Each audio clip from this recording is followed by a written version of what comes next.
or a planting calendar of any kind that's connected to the cosmos, that's connected to nature's rhythms. So I'm really excited to bring this conversation to you with Alan. And Alan has been part of the Heart and Soil community for a little while. And I originally came across his work. I think I might have seen one of your documentaries, Alan, that you had put out, or else an article that you had written. But I loved his imagery and I loved the way he told stories. And then I found out that he's actually a biodynamic practitioner, and he was building like a biodynamic food forest at the time, and now he's co-founded Dark Hollow Biodynamic Farm.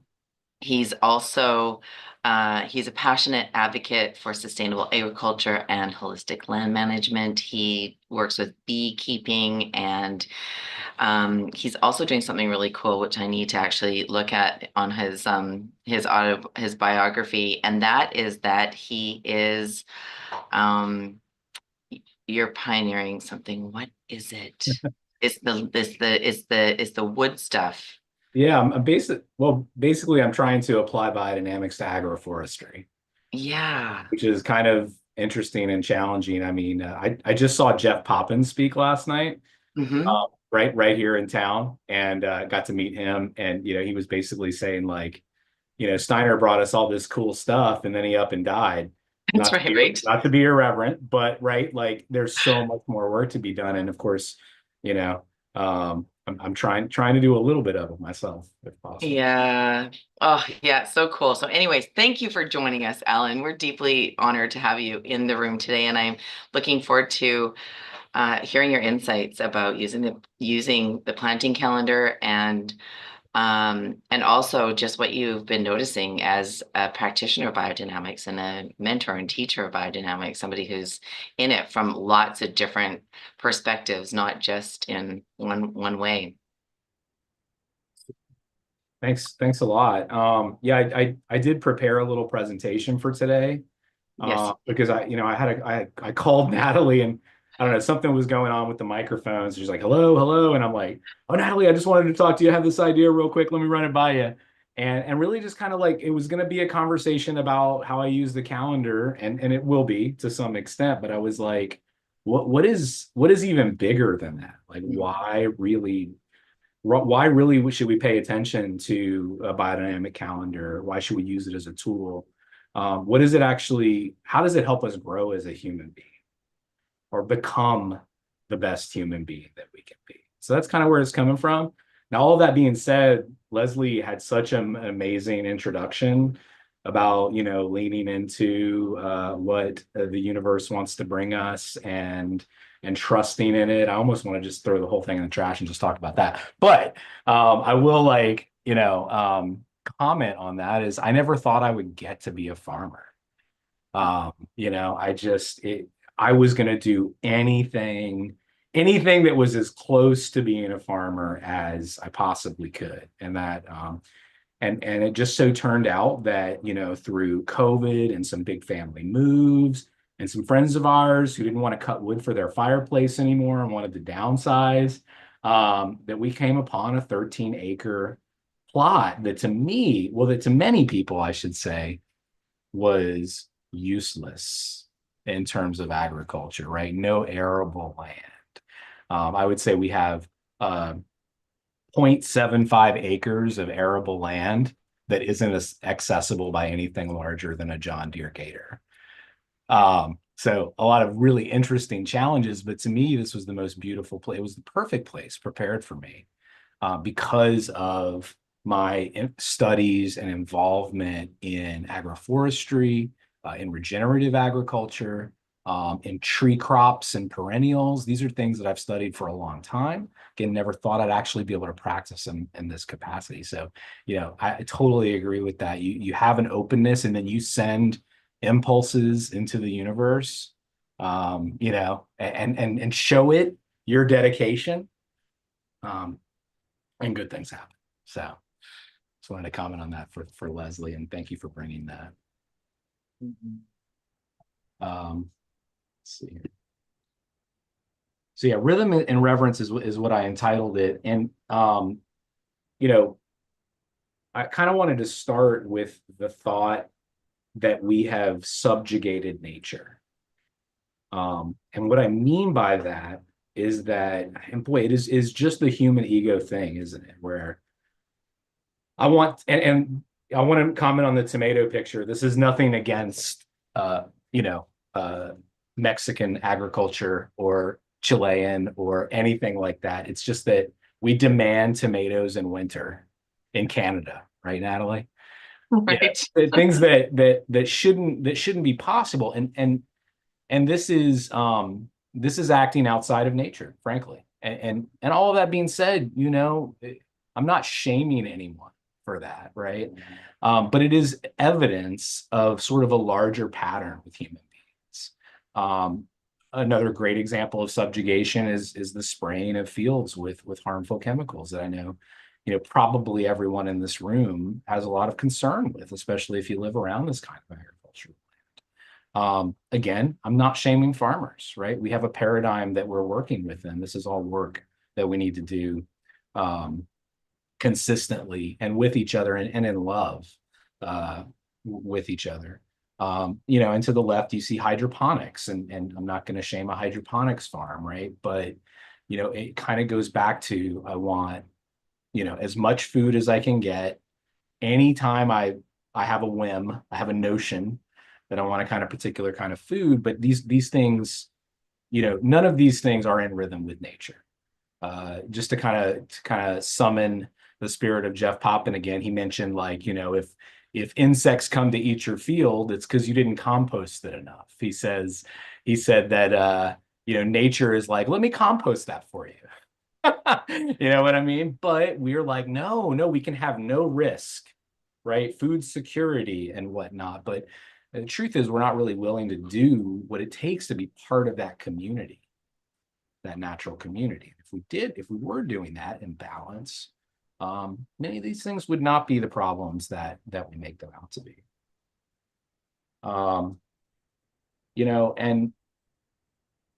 I said this once to myself, and I kind of repeat it like a mantra. The saddest phrase, and I hear it too often, is, now with technology, we no longer need. Not really, right? We no longer need, and I work in film, so it's like, oh, we no longer need to hire an actor. Now we can just get AI to generate an actor, or apply it to anything you can possibly imagine, right? Why is that a tragedy? Why don't you guys type in the chat, why is it a tragedy that we would just dismiss a way of doing something, a difficulty in doing something, in exchange for simplicity? Just see if anybody has kind of any ideas. Or there's only a few of us in here. If anybody wants to unmute and say something. Disconnection. That's good, Chris. Loss of culture. We lose the connection. Yeah. Yeah, I think you guys are so on. The wisdom we lose. Yeah. I mean, I was looking at these Foxfire books, these are collections of wisdom from Appalachia. How to build a wagon wheel, banjo. It may probably how to birth a baby in there, how to make herbal medicine. Someone thought to document that. Out of sync. Yeah, absolutely. So yeah, I think, the way I kind of summed it up is the casualty that every instance, if we utter this phrase, has in common is that we have given up a personal and deep relationship with that thing. And I showed some examples of that technology, right? Even the big tractor or the machine, right? You're not smelling, touching, observing. You're not putting your hands in the soil. You're not knowing how it is different in this plot than over in this one. You're not deeply understanding that. And some farmers absolutely do. They try to take the time to do that, but more often than not, these days it's a GPS tractor in a field of monoculture. I'm not saying technology is bad, and I wanted to make that point, right? Famous, amazing astrophysicist Carl Sagan even said it, admitted it. Not a guy you'll see many spiritual comments from, by the way. But he said this: science is not only compatible with spirituality, it's a profound source of it. And I think that's one of the things I appreciate about anthroposophy biodynamics, Rudolf Steiner, so much, is that it always came from two lenses. It was never one or the other. And I think that speaks a lot to what monism means and like being part of the whole. They don't have to be at odds with them. But what is bad is freely giving away our relationships with things, especially with no acknowledgments, no funerals, and no time to grieve for those things. And I think as we've done it more rapidly, we feel that so much more deeply. And so, for those of you who, might be unfamiliar with these two terms, it's basically monism is that we're all one and we're all together, whereas dualism is that man is separate from nature. And I think it's more so, I think when we think about the monism, we're also thinking about some of those larger things that are unseen, be it spirituality, a star that is an unfathomable distance away from us. But we have to stop subjugating nature and emancipate it. And we do that by building a relationship with it instead of, basically waging a war against it. So rhythm is seen in our everyday lives. It's seen in contemporary agriculture. And here's a few examples, right? We might still have the county fair, but it looks a lot different than it used to look. Now it might be a big midway. We might have forgotten why we gathered at that time. At the time of Samhain or Harvest Festival, or Michaelmas or whatever it is. We might forget why we gather these times, but there's some more contemporary versions of them. And just like everything else, they've been mineralized and hardened a little bit and commercialized and, kind of washed out, a little diluted. We don't quite understand that deep meaning, but festivals, have had so much meaning for so long and have been part of our reverence with nature and understanding what's happening all around us and changing, right? But again, in contemporary agriculture, yeah, you're still going to consider day and night, right? There are certain things that you're only going to be able to do during the day. You're still going to consider the fact, oh, it's raining out, can't do that. Or hey, it's deer hunting season, or the deers are going to be rutting all my trees. I better protect them, or whatever it is, So we do still have a connection with those sorts of rhythms. But I think with biodynamics, we like layer more of that on, or actually kind of like reclaim it in a beautiful way. Whereas we say, well, what is what is happening up there, and does that have something to do with what I'm doing down here in my planting? And in the work that I'm doing at this particular time of year. Should I wait a little bit? Does it affect the way that the flower or the leaf presents itself? And then you see like kind of an alternate festival here, a Michaelmas festival with the dragon, and there's such deep meaning with that. And very blessed that my wife is a Waldorf teacher, and I get to see how Waldorf education overlays with biodynamic agriculture. And, sometimes I joke with her about, tending the plants in the same way that she tends the kindergarten children, with the same care and reverence and love. And real quick, a note on reverence, is that no matter what background, I know reverence is often associated with religion, but that's not really what we mean. It's really just a deep appreciation, and like really seeing something, you know. And so just wanted to kind of make that note. And in the lower right hand, you see some friends and I. You see our some of our Icelandic sheep in the background. And some friends and I are stirring the Three Kings preparation done on January 6th, typically. It's a biodynamic, homeopathic solution that was kind of devised by a guy named Hugo Erb. And it's actually gold, frankincense, and myrrh mixed into water and spread around the perimeter of a property to invite an elemental feast. It's a beautiful, beautiful thing. But more so than the actual doing, it is an acknowledgement of a particular time and a particular rhythm and a point in the calendar year and in the sky. I think that when I started thinking about the calendar, when Natalie asked me to come through and talk about the calendar, I could not help but I laughed so hard. I mean, Rudolf Steiner, if you guys haven't read any, and it is difficult, so good luck. He loves poking fun at contemporary science. He loves science. I mean, he's a scientist, right? But one of the things that he said at the beginning of the agriculture lectures in the 1920s was he talked about the compass and basically, and I, basically he said, how does a compass work, right? So the needle moves this way and that, it points north and the bottom points south. But to try and discover from the magnetic needle itself why it should turn in one direction would be absurd if we're only looking at the compass, right?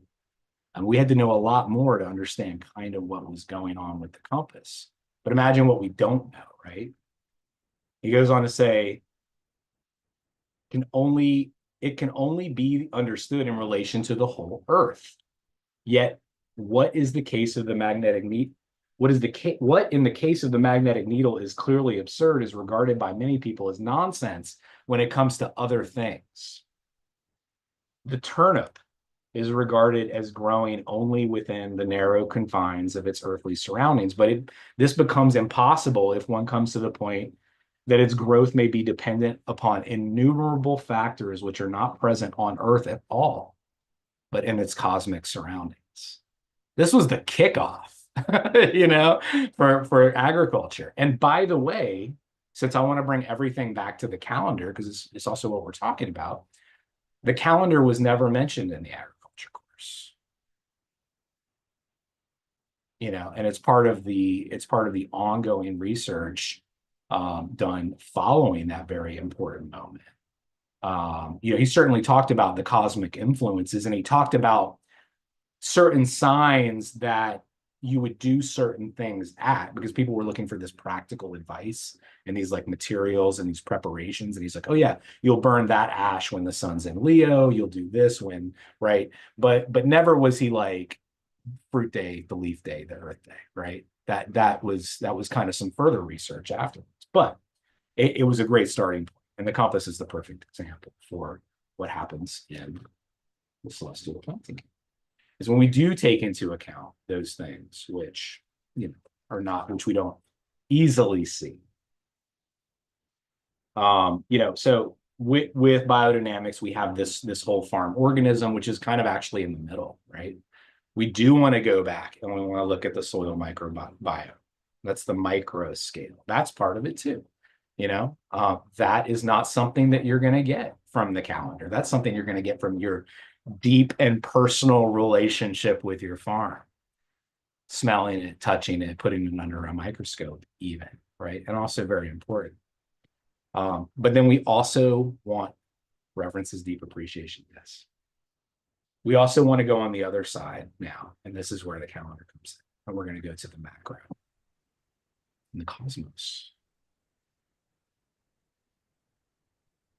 So we look at things that are observable to some extent. So we have satellites, stars, and constellations, all of which are represented in the calendar. And you also have the interrelation between those things, trines, and alignments, and whatnot.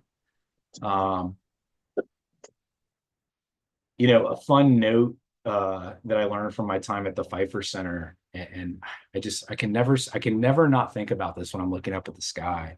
But Mac Mead, who kind of runs that program, the year-long biodynamic training, said when people used to look up into the sky, like they saw, like we've lost that, with everything else. So like for us, like we have to do this like weird kind of translation thing. But man, that was so real to them. be it the time of the ancient Egyptians, or, um, when sort of these things were being developed, it was so easy for them because it was so real. And they also knew intuitively, like, the connection between the lion and, say, warmth, right? Or fire. They understood that deeply as well. So some beautiful stuff from ancient wisdom, that comes into this, but also from some clairvoyance, but also proven by scientific research. And one of the greatest names in biodynamic research, particularly with the calendar, is Maria Toon. And I highly recommend this book if you don't have it, Gardening for Life. In that book, actually, I have a copy of it here. Now, you guys probably have a huge screen of just the presentation, but in it are just a few of her experiments in which, let's see if I can find it in time for it not to be awkward. It's not a very long book. It shouldn't take a terribly long time. Yeah.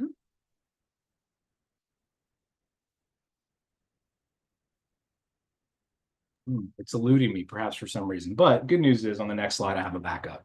So these onions were picked on a leaf day or a water day, for instance. And she has the same onion seed, same time of year, same substrate that were picked on a root day, and they have not molded over within a week. Right? And so everyone here has probably gotten a bag of onions from the grocery store that has immediately gone bad. And you think to yourself, oh, they must have been on the shelf for a long time. And that might not be the case. But, I think the thing is, like, the research is there, and you can find it. Aaron Fried Pfeiffer, Maria Toon. I'm sure many other modern people. I know Stuart Lundy does a lot of that kind of stuff as well, but you should be doing it as well, right? And you should ask yourself, like, what is the quality of this thing that I picked? And document, when it was that it was planted and when it was that it was harvested. In all of this, though, very important, don't let perfection be the enemy of the good. You saw the rainstorm on one of the previous slides, right? Would you want to go and sow your potatoes when the ground was all muddy, or would you even want to necessarily do that for your own health and well-being? If there's no other choice, yeah, you do it, but hey, document that too, and will it be disastrous? Will it be terrible? Probably not, because you're probably doing a lot of beautiful things on your farm. But what is different? And in every experiment, ask yourself, what is the same and what is different? What has changed and what has not changed?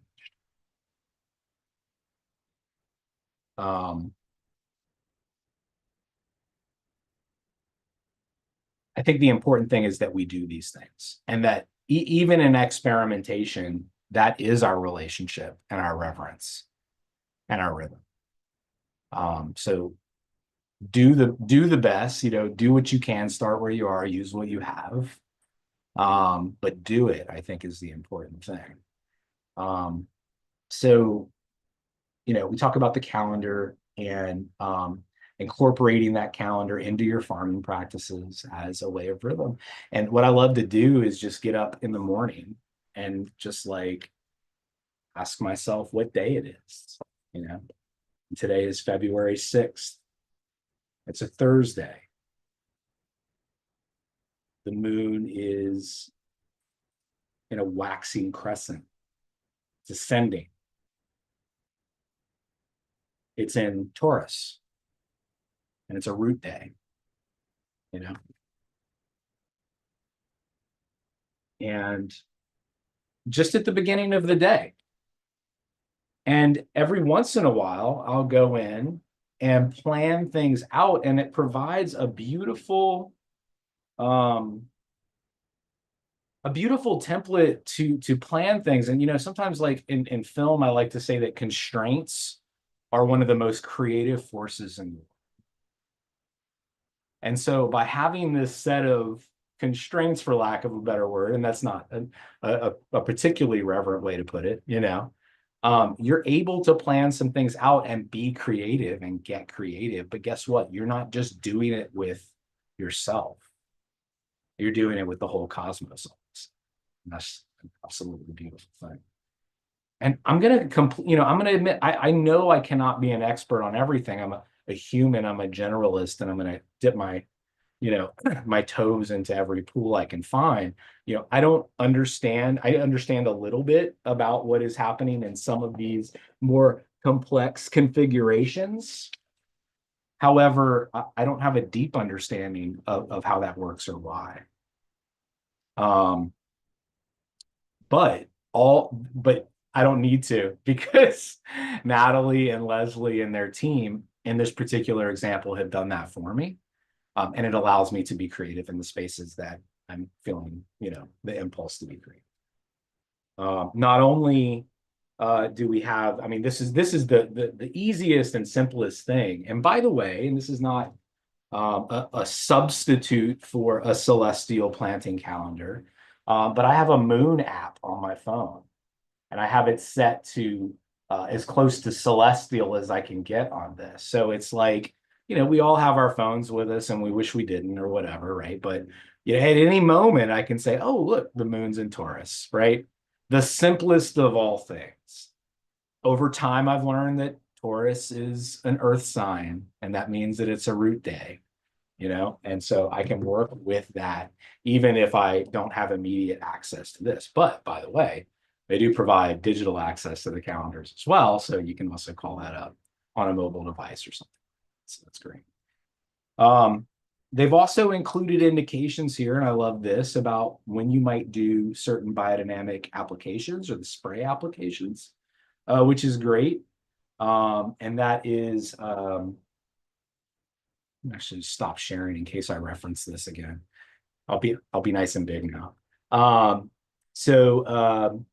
Yeah, so doing a sequential spray, which is a Pfeiffer recommendation, spray BD 501, spray, stir and spray 500. These are here as well. This is old school, huh? So yeah, right here are the biodynamic recommendations here for the spray preps. And then you probably see I make notes here. And this is my only suggestion in public, although I think we're out of room, is having a little note space by a certain day. But I'm just kind of finding the blank spaces in there. I agree. We agree, Ellen.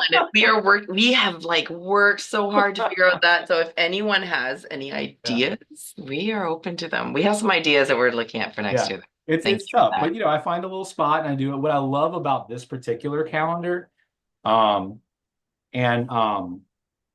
I love about this is it's color. It's got color on it. I used to get another calendar that was black and white. It was made by someone who was one of my biodynamic teachers. It was a great calendar as well. But I would go through with a highlighter when I first got it. And, as joyous as that should have been, it always felt like a chore to me. I love that these colors are printed on here and they're vibrant. They're very easy to see. And I'm like, boom, root day, got it. Gray. No, instead of everything being white and gray. So I love that a lot. Yeah, so that's super cool. And I love this thing. I love that I can wake up. There's a couple things I do when I wake up. I read a passage from the Calendar of the Soul by Rudolf Steiner, which is also a rhythm and so important, right? And basically he kind of came and set these milestones in the year and worked around them at what our human soul is doing while the rest of the cosmos is spinning and swirling. What a beautiful way to have some rhythm. And then I look at this. So 2 rhythmical, reverent activities to start my day.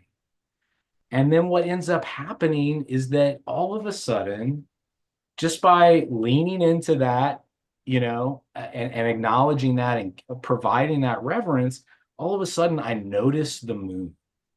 And I don't mean notice them. I mean the moon is beautiful. And Jupiter is right there next to the moon. And I never would have noticed that before. And one day I sent a picture of the moon to a friend of mine, Peter, and said, oh, I just love the moon so much, and I love how beautiful she is tonight. And he responded, she loves that you noticed her. You know, and it's so true. And that is that in that reciprocal relationship, right? Nature wants to be noticed and wants to be loved. And the thing about, you know, I mean, where does that, I'm going to try to scoot back here, right? You know, is this, are we creating the right environment for us to notice and admire nature? Well, I don't think so. I mean, we try, we're going to try, aren't we? So I also wanted to talk about bees really quick. And so, you know, not probably a lot of people are familiar with the use of the biodynamic calendar for planting vegetables, particularly animal vegetables. Um, but it can also be used for beekeeping. And this was research done by Matthias Thun, who's the son of Maria. And so any beekeepers, I see a show of hands. Oh, I know one down there, Megan Green is attending. She's a beekeeper in my area. Yeah, so beekeeping. So what they notice after years and years of research, and you know, a lot of beekeepers have numerous hives in their apiary, is that we all know that, well, if you're a beekeeper, you know that taking the top off the hive is a disturbance. It's a real disturbance. At that point, there's a little bit of a disorientation. And this disorientation is not unsimilar to the chaos that is in a seed before it sprouts, that is actually implanted by the cosmos, that perfect form to that seed. There's kind of a commonality between that. And so this is an opportunity because you've also uncovered the hive for cosmic impulses to influence that of the bee colony. And I think that even if you aren't a beekeeper, right, this adds a little strength and interest to the biodynamic calendar because wait a minute, it's not just plants, also insects or animals, right, are affected by this. Also, we are affected by this. I think everybody kind of knows that deeply, even if they're afraid to admit it to themselves. But the basic formula or what they came up with was that, and you're gonna love like these connections because you're gonna see it, even though you're hearing this for the first time, you're gonna be like, oh yeah, is that if you uncover the hive, if you do your bee work, you check on your colony, you're maybe checking for varroa mites or, you know, making sure everybody's healthy and that there's brood in there and laying, right? Remove the cover on an Earth day, right? When the moon is in, you know, Virgo, Taurus. When you close that back up, you're going to notice an intense increase in building of comb. And so if you know that you are trying to expand that hive, let's say, because, you know, winter's coming and you want to make sure that they have enough space to store food, and you're kind of trying to think that out. Yet they haven't really been building. Last time you opened it up, they really weren't building. Right? So the next time I open it up, I'm going to do so on an Earth day. You're going to notice, and I have noticed, you know, just in my handful of years doing beekeeping, that they will build comb. And so you open it up on an Earth day, you're going to want to actually put more frames in there. You're going to want to expand the hive at that point if you're not seeing any space for them to build because you have opened it up. The influences are coming in. They're going to kind of want to do that. So Earth Day, building comb, Flower Day, light air flower day, stimulates brood rearing. So if you notice your population of bees is low, you can then open that up on a flower day, and you're going to notice a whole bunch of baby bees.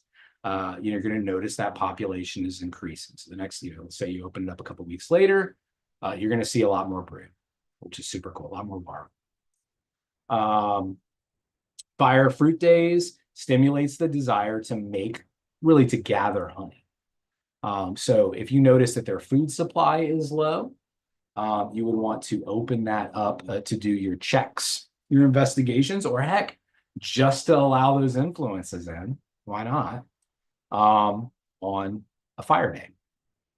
And then this one is probably the most useful for beekeepers, is that on a water day, don't open it up. The bees are stimulated to, at that time, they are typically converting nectar to honey. And for whatever reason, this is something, Matthias Toon couldn't really explain. They're really ornery that day or those days. So you are more prone to get stung by the bees, which obviously is not good for you, but also isn't good for the bees on a water day. So I thought that was interesting and adds a lot of levity and just depth to the biodynamic calendar in a way that, we don't always get just from the vegetable side of things. I love this quote from Steiner from How to Know Higher Worlds. The more conscious I become that I am born out of the universe, the more deeply I feel my responsibility to develop in myself, the forces given to me by a whole universe, the better human being I can become. And that just says so much about the whole, about monism, about reverence, about being a part of that universal community. And a quick note is I found this beautiful portrait of Rudolf Steiner while I was looking for things to make the slideshow out of. And it's by an artist named Amanda Sage, who has an online store where you could purchase a print of this. And I asked if I could use it and promised I would let everyone know if they were interested. And she was so gracious to let me use her piece of artwork there. And so we'll talk a lot more about this, and I really appreciate everyone's time and listening to what I put together. And I sincerely hope that it maybe has enriched your perspective of the biodynamic calendar and what's possible in your life when you incorporate rhythm and reverence using that tool. And I just want to say as a gift to everyone, I am a prep maker as well, and I am giving a discount on our Etsy store where I do sell about 4 different preps at this point. If anybody's interested in that, and it's definitely biodynamic farming, I would love for you to have some of the preparations that we carefully and reverently made here. And there's a link on your screen and a special code that you can use.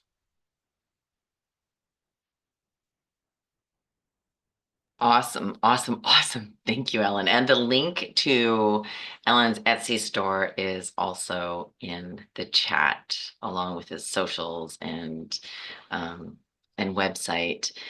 His farm is Dark Hollow Biodynamic, and you can find them at darkhollowbiodynamic.com, on Instagram, Facebook, and YouTube, also at Dark Hollow Biodynamic, and Etsy at Dark Hollow Biodynamic.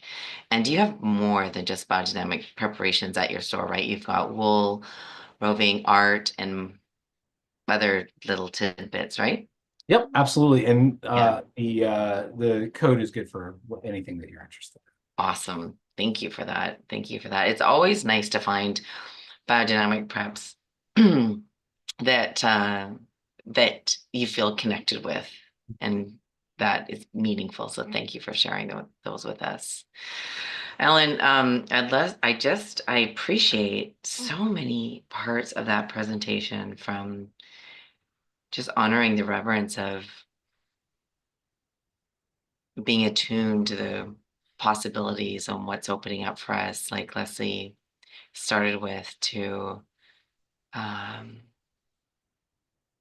honoring that each farmer is doing the best they can with where they're at, with what their understanding is and what their knowing is, and really looking at all this information that you've gathered and that you witness as information gathering, and not shaming, but it's like really like inquisitive and curious, and what is important, and where are we, and where do we want to be headed, and these are quite really powerful questions for us to stand in individually and collectively, and then tying it all into the cosmos. And there's a really good documentary, and I wish I could remember what it is, and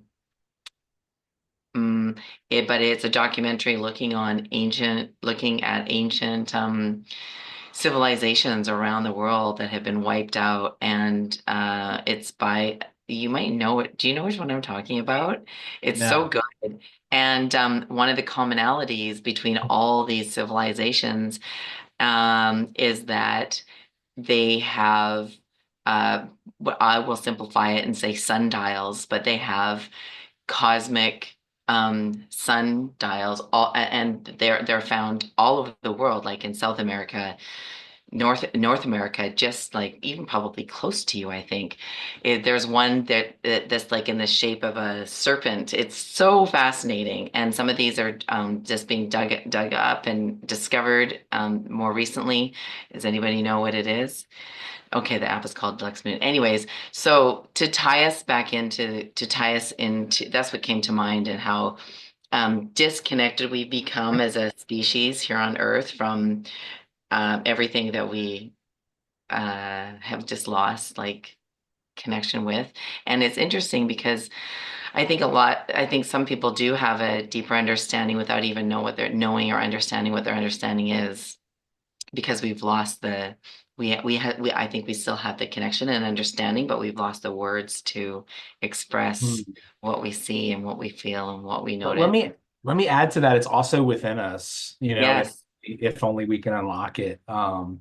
Because like the ultimate goal is that we don't need the calendars, that we do see and Yeah, recognize these things, right? And that's building intuition. that's And right.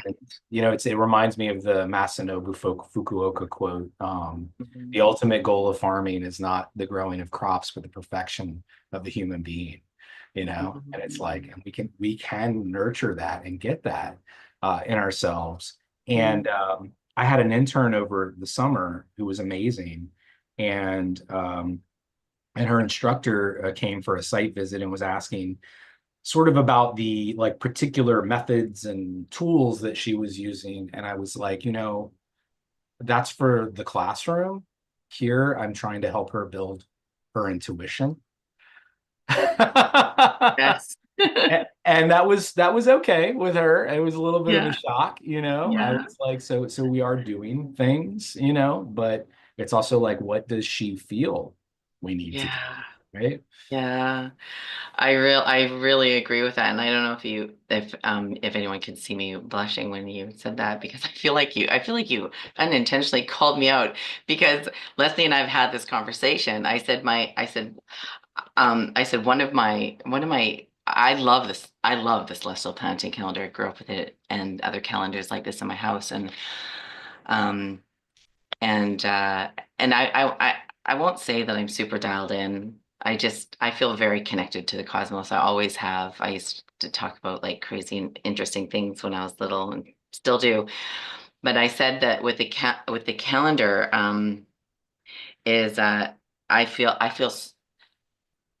the calendar has just given me words and understanding to what I already know and understand.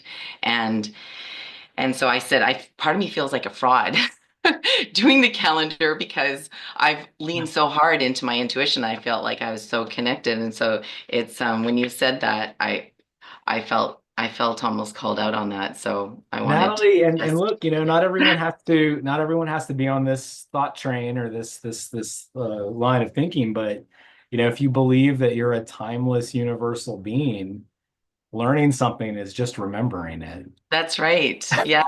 Yeah. You know?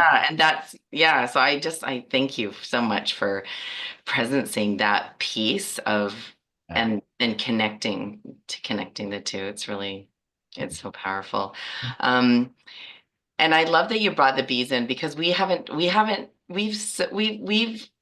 leaned so hard into the farming and the gardening and the plants, and the rhythms of the calendar. So bringing the bees in is super. It's new. It's new for probably everybody in this room, and Leslie and I've talked about how we want to expand the calendar and the information in the calendar, and I think this is one way that we are going to find a way to make a space You for. only need a little square with Yeah. like an icon that means building comb or, just an X if it's a water, Yes. you know what I mean? That's all. Yes. Yeah. And Yeah. there's other things, and there's a little more to it that I'm sure you Yep. guys know, and we'll go down that path, but good stuff. Yeah. Okay. Yeah, go ahead, Ruth. Yeah, it's wonderful. Thank you. Thank you all. What I wanted to say about, I grew up with a calendar like this in Switzerland, and we would bake bread. Every Friday was our baking of the bread. And just, the moon always changes.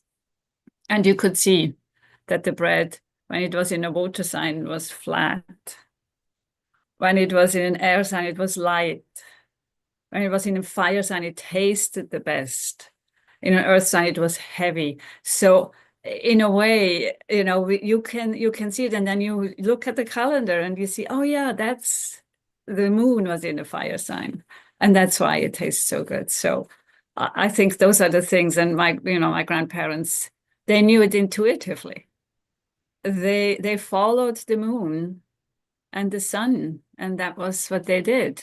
And in a way, it's so wonderful that we come back to it, and Yeah. that now science proves it. And thank you, Alan. I mean, it's wonderful. I'm a Eurythmist by trade, Lovely.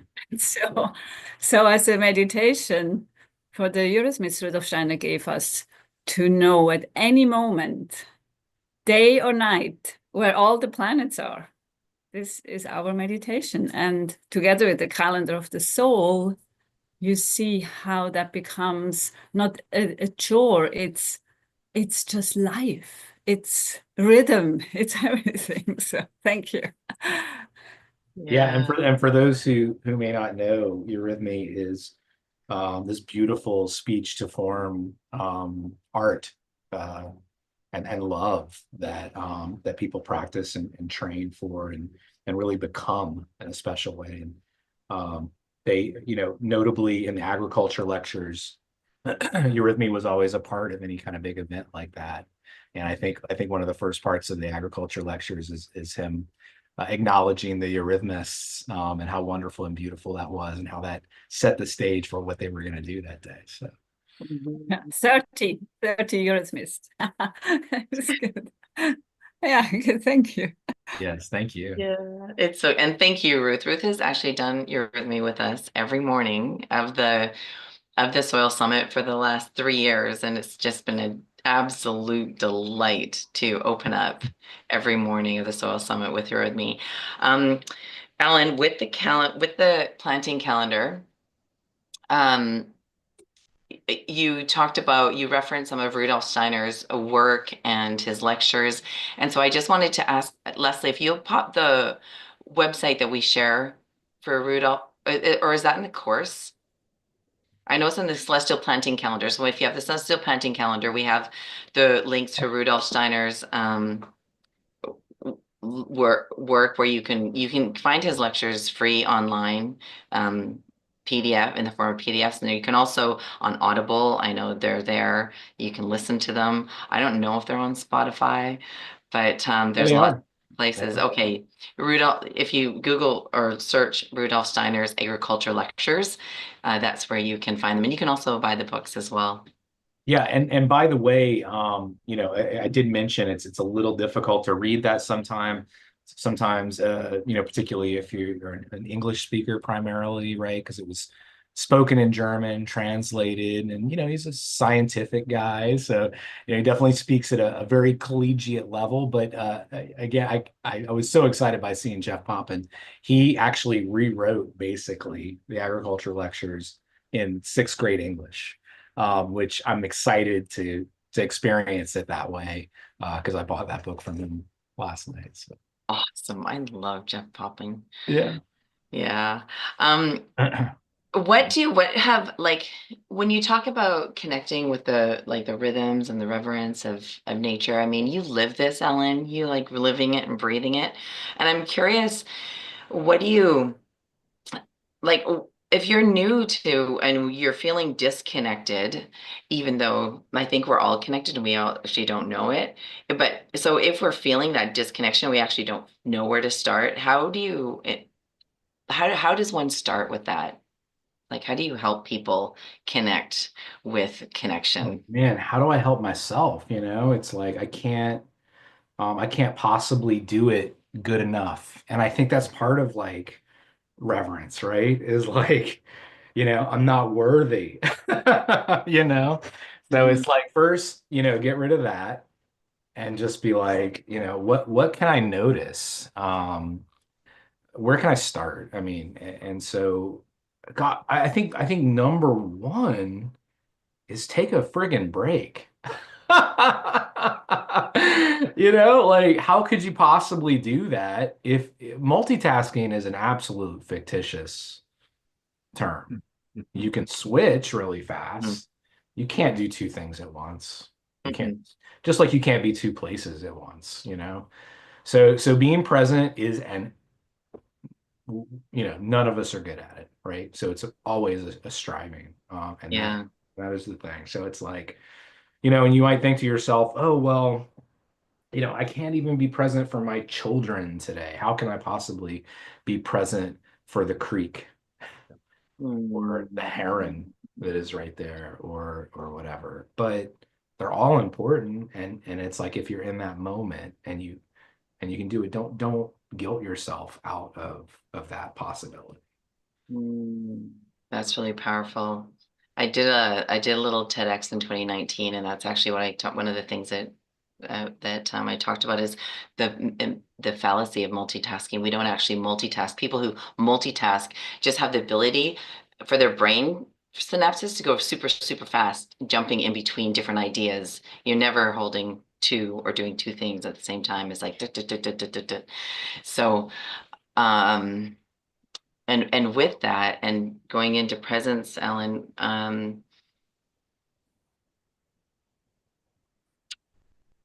how do you invite people to go into that deep presence then if they're feeling like they can't even be present with the creek or their Well, children? hmm, if I'm with someone, I try to do it as much as possible. I try to bring them with me. Mm, Um, look at that. mm, Especially my kids, right? Would you look at that for just a second? What am I looking at, right? All of a sudden you just snap them out of like the 30 things that they were thought that they were doing at the same time, right? In their head. yeah. Um, so I think, we have an opportunity, if not a mission, to try to bring people with us when we have that opportunity. Um, but as for just like, gosh, general practice, I mean, again, I think it's we're going to have to start by scheduling it. That's the Mm, paradigm that we live in, right? And so maybe you do a task for even at the job that I work for, which is a lovely company. They're like, take clarity breaks by all means, because we know you're going to do better working. And so I have this beautiful ability to work a remote job mhm, on my farm, which I'm very grateful for. Um, mhm, and so, that's encouraged. And so same thing, right? Like you have a task that needs to get done. Plan on doing it for 25 minutes and putting your all into it. mhm, And then make some time for you, 5, 10 minutes to wander mhm, and find something and notice something that you never noticed before. Uh, mhm, so I think that's where we start. And then we can get into a more opportunistic flow. mhm, mhm. And that presence helps people connect more deeply with nature and the cosmos. Is that? You've heard of the concept of a sit spot, right?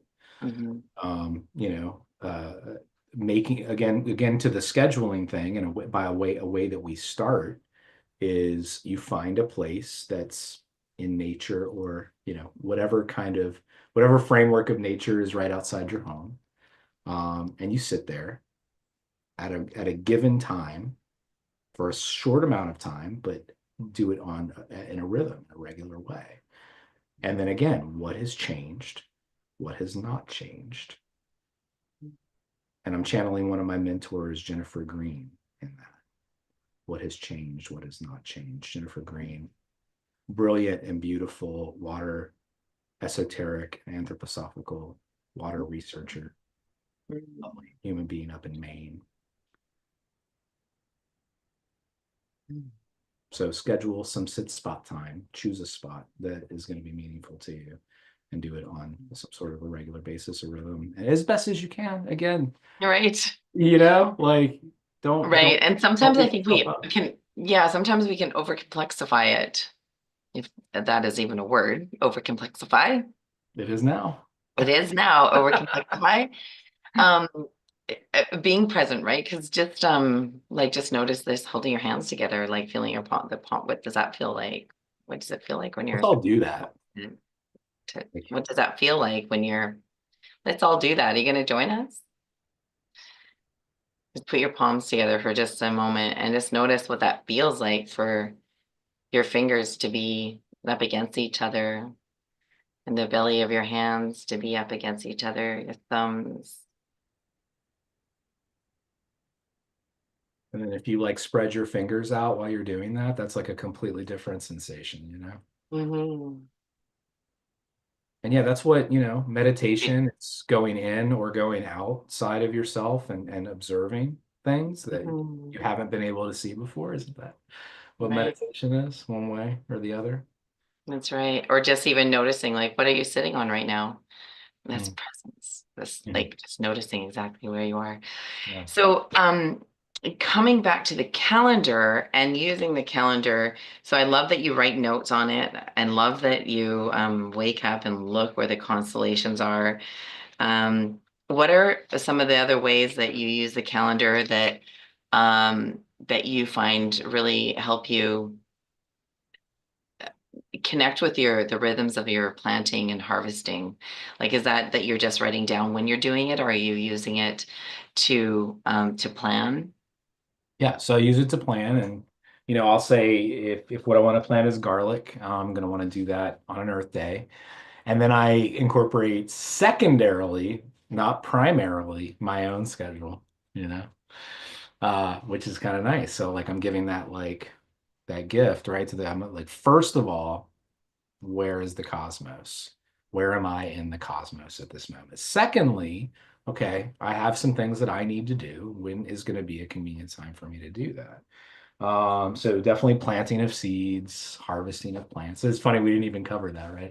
A session about the calendar and the most basic things, right? So on that Earth Day, I would either plant or harvest the garlic, and I might take into account if the moon is ascending or descending, based on, if I'm going to harvest it, or plant it.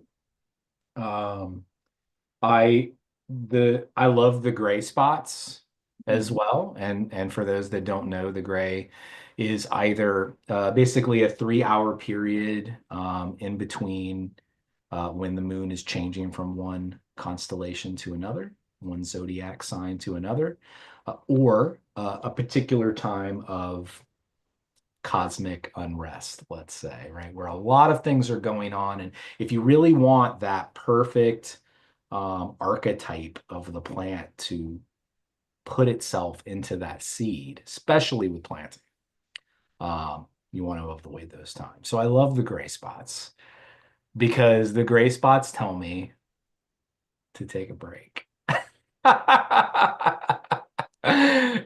And it's like I might be coming up on it and oh, you know what? I didn't get to do this yet. I didn't, oh my gosh, the gray's coming, the gray's coming.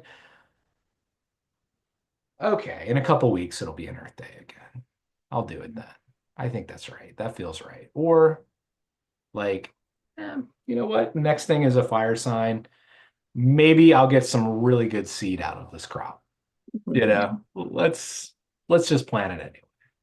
But we'll wait till after the gray spot. For now, I'll pour myself a coffee or something. Nice. And so you shared with us some of your insights that you notice with beekeeping. What have been some of your insights that you've noticed with planting and harvesting? Yeah, well, to be honest, I don't do a lot of annual agriculture. So Mhm. we are more of an agroforestry sort of outfit, but I have been experimenting. We do forest grown medicinals that are all natives to our area. So we have golden seal, King Solomon seal, black and blue cohosh. We have American ginseng in the woods. And so these are all taking a while to develop. And I have only been here for 3 years. But every one of these plots I have documented what sign I planted these. And because most of them are medicinal root crops, they were all done on Earth days, but I also documented exactly what sign it was. Who knows? Neat. Maybe one Earth day is a little different than another. Sometimes I will withhold something to, try just a bit of a different day and do things in the same plot. So not a whole lot of like harvest noticing yet. But I have been, my small gardens and things like that. I find that these vegetables do very well. They store very well. And, what I learned through my time training for biodynamics, but also through my time trying to eat as much, not as much, but, tried to eat as wholly biodynamic as I can, that I really do feel that the life forces, the vitality, the etheric energy, if you will, in these foods is greater. Some of which can be, I think, measured with contemporary scientific instruments, and other parts of that cannot be, and it's just felt. And one of I'm sorry. I know most people who are studying anthroposophy and biodynamics are like parrots when it comes to Rudolf Steiner. But I remember that he talked about how he just couldn't get a good potato anymore, and this was in 1924. And what does that mean? Just a good potato? It tastes nothing like it was in my childhood. And I think everyone can relate to that, and we might just throw it off and be like, oh, well, I had different taste buds when I was a child, like probably just things tasted good because I hadn't had them a lot, or whatever. But there really is something to that, right? The taste, the flavor is not just the flavor profile that could be measured with a Brixometer or some other sort of instrument, but it's also just like that feeling, like that that's a different potato or tomato or whatnot. And so noticeable difference in the health. I mean, frankly, this is probably the easiest one, Natalie. I've not had pest problems in, the sort of maybe 6 or 7 years that I've been incorporating biodynamics. That being said, I haven't been doing it on a huge scale, but even if I did, it would be polyculture. So I don't think, that would be an issue. But no, I've not had pest problems. This food has high sugar, high nutritional content. Pests aren't interested in it, and if they are, it's like just at such a small scale. The harvest looks good, the seeds are good, the seeds are viable, which was a huge issue with why biodynamics was created, is that seeds weren't viable anymore because of all of the nitrogen, chemical nitrogen input that they had been using on the farms. So yeah, I noticed a lot. But again, it's not it's not about growing of crops, it's about the perfection of the human being.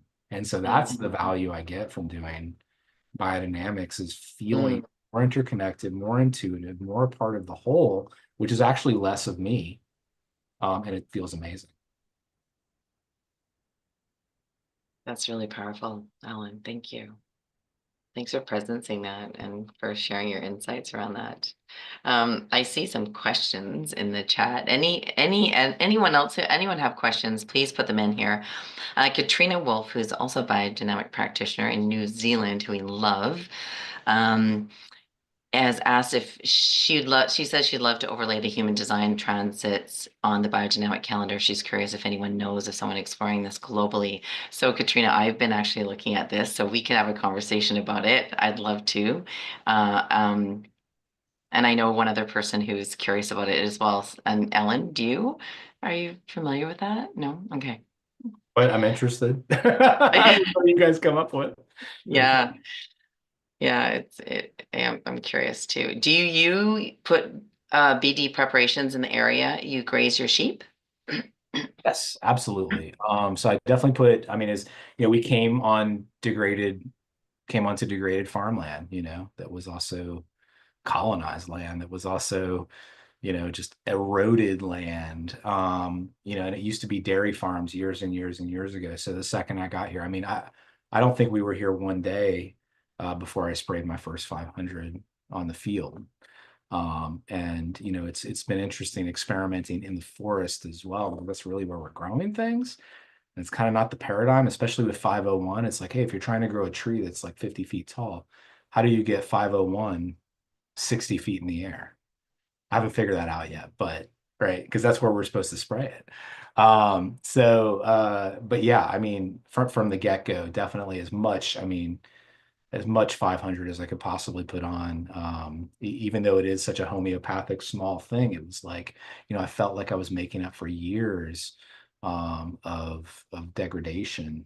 And then also used the Pfeiffer Field and Garden spray. And noticeably a lot more earthworms and topsoil within just a year. Unbelievable that product. If you guys are familiar with the Josephine Porter Institute, that's an amazing field spray in the biodynamic realm. 501 when I can, and we are doing some orcharding, especially of like spice perennials like sassafras and spicebush. So definitely using the 501 for those. And definitely, I mean, compost, absolutely. Like we're making a ton of compost. I use it to plant every tree we plant here. Either a little bit of barrel compost, or some of the biodynamic compost that we've made. And I notice, I mean, the trees have, if you plant 100 trees in a contemporary way, even if you've prepared the holes very well, whatever.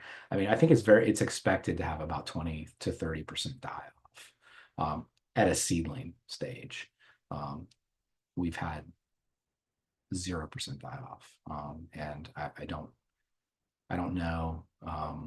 We've had, deer browse and things like that, but like in terms of the planting issues, planting with biodynamic compost, planting trees with biodynamic compost has been highly effective.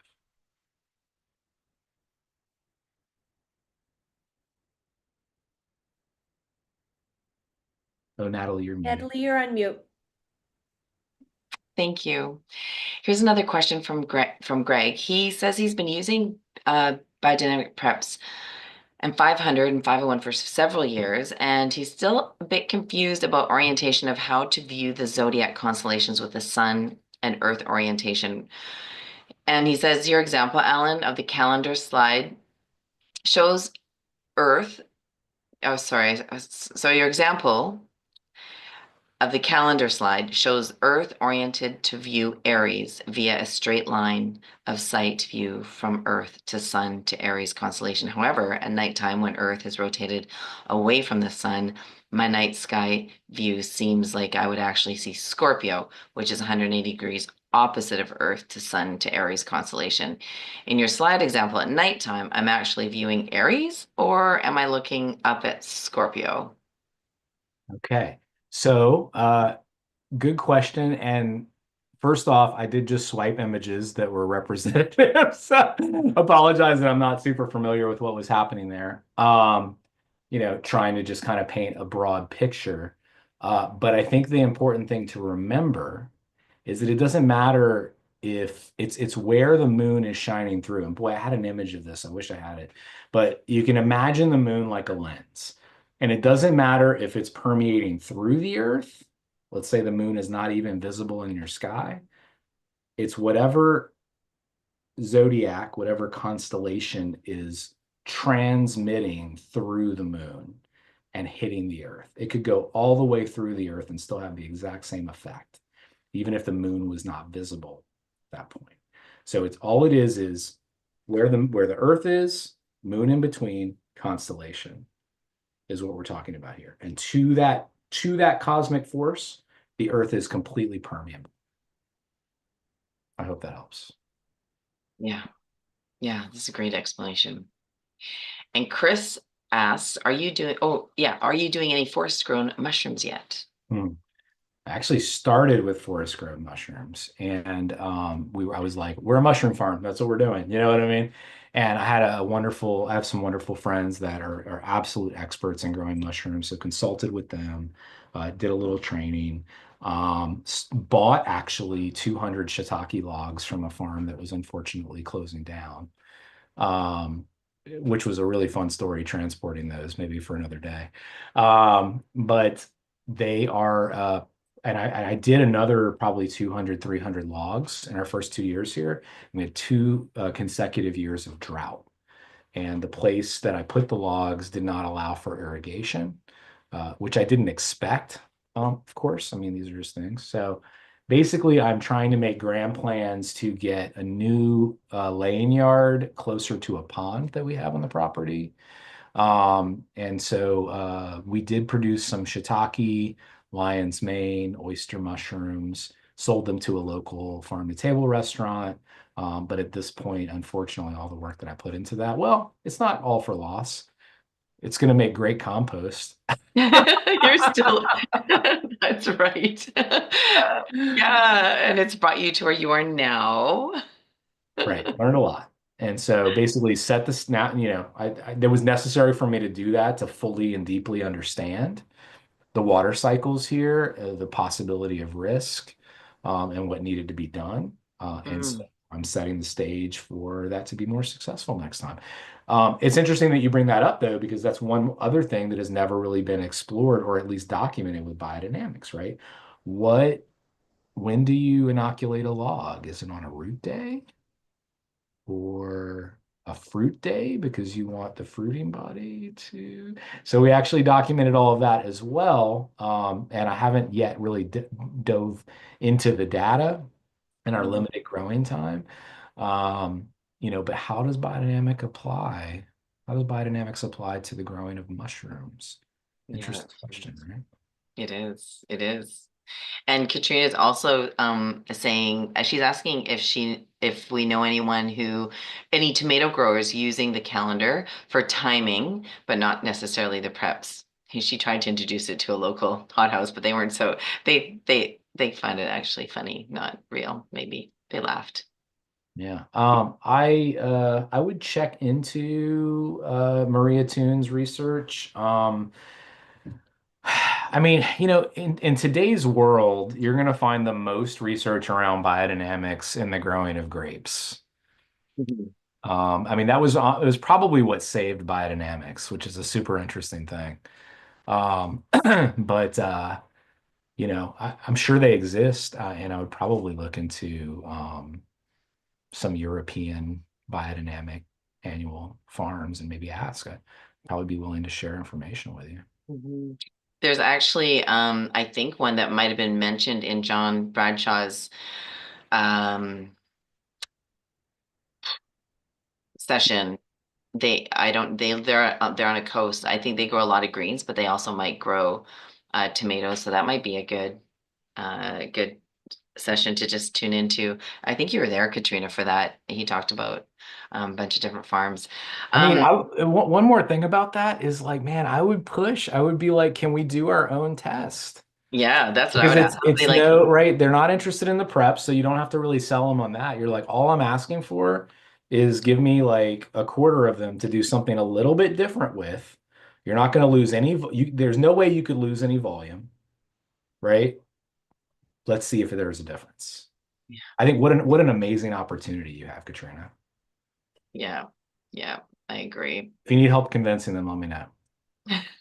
Yeah, and then not Alan, Stuart Lundy talked about using biodynamic preparation 501 on his tomatoes to ripen them, and he then all of a sudden whoosh, he had a whole field full of ripe tomatoes, and he wishes he actually did the 501 in stages instead of all at once. Katrina says they were happy to experiment, but only paying me minimum wage. I'd be a picker for 3 months. Heartbreaking to see the chemicals the waste. I walked away, still hoping to find an open-minded tomato grower. Just holding that for you, Katrina. You are a tenacious human being who, you're a trailblazer, and I deeply appreciate your leadership in this space. So thank you, thank you, thank you, thank you. Alan, is there anything else that we haven't covered about the planting calendar and connecting with the reverence of and rhythms of nature? I mean, there's so much to it, but I think we did a good bit of damage.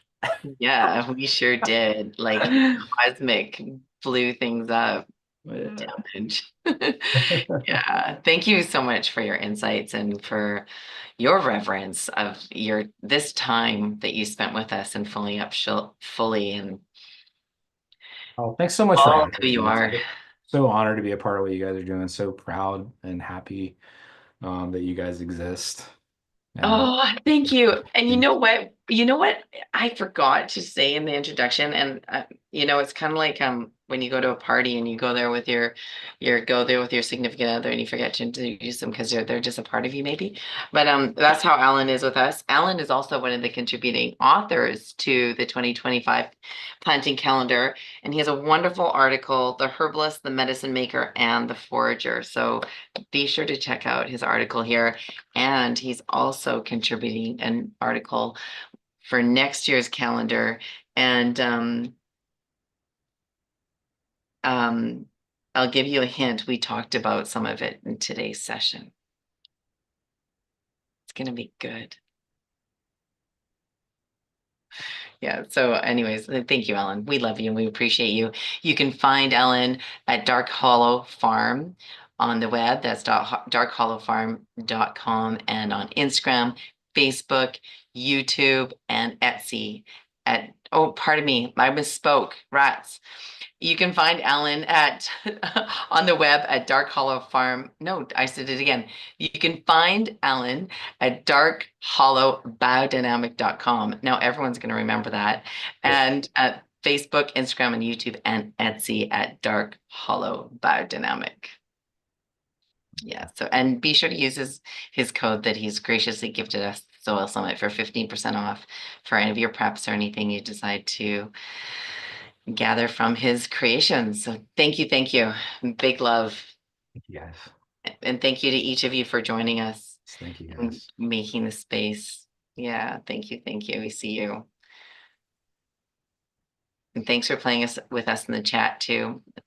Drake says, thank you, Ellen, for enlightening us with your knowledge of the implementing of the calendar and the rhythms of nature. This is new territory.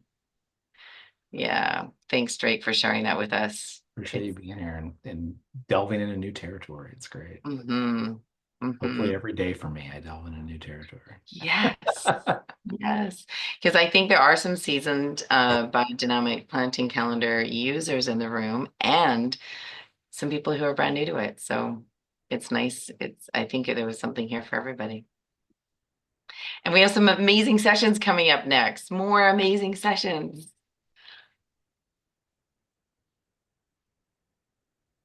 Leslie, do you want to announce them or don't? I can. Sure. Thank you, Alan. Always a pleasure to be in the room with you. Love this conversation. And you can find the replays of this conversation. So if you're a free access pass holder, it's on the watch page. If you have the all access pass, it's in your course login. I did fix the link. My deep apologies for the discounted link for the all access pass was not working yesterday. It is fixed. Thank you for your patience. Replays of the conversations will be in both of those places. So free access pass holders on the watch page, you have all week to come back to the conversations, to the replays of the lives, but also the pre-recorded conversations. So today's pre-recorded conversations are with Hans Forstbauer, with the theme of grow smarter, not harder. The conversation with Hans is about the power of nature and really deepening into that, as we've been discussing, this morning with Alan. It's deepening into nature and the brilliance of nature and what we can learn and how we can help nature to do what nature does and how we can get out of the way and stop messing it up. So that's in your pre-recorded sessions. We have 2 more 90-minute live presentations today. So this is a really cool day. Our next session at the top of the hour in 30 minutes, we're talking with Dr. Kevin Preston. And so he's a traditional Chinese medicine, and he will help you to view your health in wholeness, like the whole well-being, your well-being. And he has a deep understanding of how your health is connected to regenerative agriculture. So that session is for you and your well-being. So come to that one. super. We'll have time for questions in there as well. We also have Stuart Lundy. So he was mentioned in today's conversation with Alan. He's a biodynamic farmer. He's director of operations at Josephine Porter Institute, and he'll be talking about why and how to use biodynamic preparations. So whether or Compost. not Compost. Oh, yeah, Compost. yeah, compost. Thank you. So I'm not using notes, so I'm living the soil summit right now. I'm not In using presence, notes. in full presence. Full presence, knocked out of the full presence. Okay. So biodynamic compost. So whether or not you're a biodynamic farmer, that's going to be a very good conversation. So, you know, this week is all about exploring new ideas and seeing what resonates with you. So what will work for you in your land? Just like Alan was talking about the calendar, right? What works for you? What works for you in your situation, in your land? So come explore reviving your soil with biodynamic compost with Stuart Lundy after the session with Dr. Kevin Preston. So another super cool day of presentations with you all. I'm delighted you're here. We do have some prizes to give away. Oh, that's right. Yeah, we've Let me got guess, a calendar.